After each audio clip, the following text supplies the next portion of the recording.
Bismillahirrahmanirrahim. Assalamu alaikum everyone, and hi, I hope that people are well. A quick video that I wanted to share with you is that I have just published a new course. A lot of students have been asking me, especially the research students, those who are doing master by research or doctorate by research, that specifically in the area of social sciences and marketing or business administration, that how to develop their questionnaire. So I have designed this course where you will find easy steps to develop your questionnaire. So let me show you where it is on the TMS website.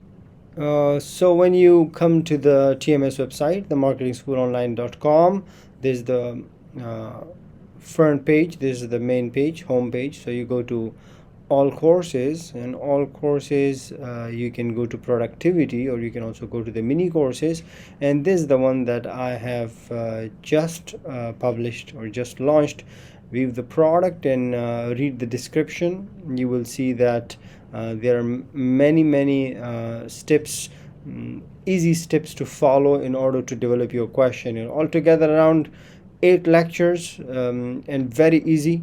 I'm sure that after following these steps or this course, you would be able to come up with your questionnaire with no time. So go through this course, enroll, and I hope that you will enjoy. By the end of the course, you'd be able to get a certificate of developing a questionnaire as well. The link to enroll in the course is in the description. Click on it and it will directly take you to the enroll page. See you inside.